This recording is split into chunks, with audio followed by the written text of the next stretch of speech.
Assalamualaikum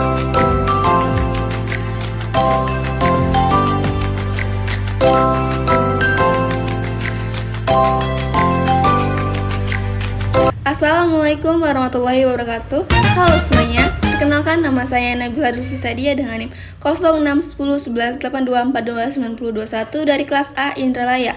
Jadi di sini saya membuat video pembahasan yang bertujuan untuk menambah nilai atau remedial UTS Praktikum Kimia Dasar 2 dengan materi yang keempat adalah titrasi asam basa. Simak video selengkapnya.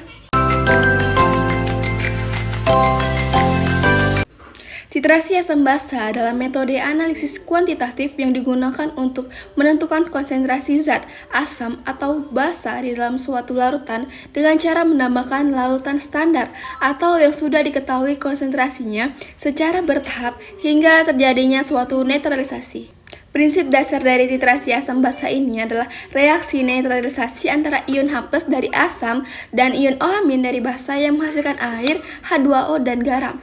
Titik di mana jumlah mol asam sama dengan jumlah mol massa disebut titik ekuivalen. Pada titrasi asam basa ini menggunakan alat dan bahan yaitu buret, Erlenmeyer, indikator asam dan basa, larutan asam dan basa, yang dimana dari keempat alat dan bahan ini memiliki fungsinya masing-masing. Jika tidak ada empat alat dan bahan ini, maka tidak terjadinya titrasi asam dan basa. Fungsi dari buret itu adalah untuk meneteskan larutan citran atau larutan standar, dan fungsi Erlenmeyer itu adalah tempat larutan yang akan dititrasi atau titrat. Nah, fungsi dari indikator asam basa adalah untuk menunjukkan titik akhir titrasi, dan fungsi dari larutan asam atau basa yaitu konsentrasinya yang ingin diketahui. Jenis-jenis titrasi asam dan basa dengan menggunakan indikator yang cocok. Misalnya pada titrasi asam kuat basa kuat dengan contohnya adalah HCl plus NaOH yang dimana titik ekuivalennya adalah 97. Pada titrasi asam kuat basa lemah dengan contohnya adalah HCl plus NH3 dengan titik ekuivalennya adalah di bawah 7.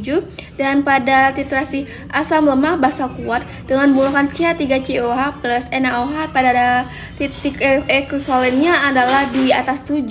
Dan terakhir adalah titrasi asam lemah dan basa lemah dengan contohnya adalah CH3COH plus NH3 di mana titik ekuivalennya adalah tidak bervariasi.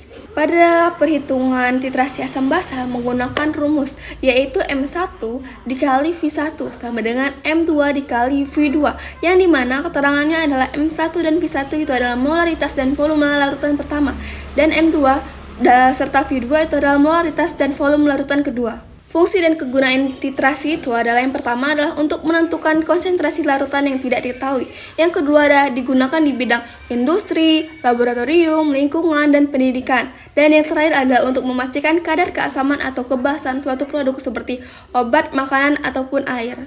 Titrasi asam basa ini merupakan teknik yang penting di dalam kimia analitik untuk menentukan konsentrasi asam ataupun basa. Nah, keberhasilan titrasi ini sangat bergantung pada pemilihan indikator yang sesuai dari ketepatan di dalam membaca titik akhir reaksi. Mungkin itu saja yang dapat saya bahas. Sekian dan terima kasih. Wassalamualaikum warahmatullahi wabarakatuh.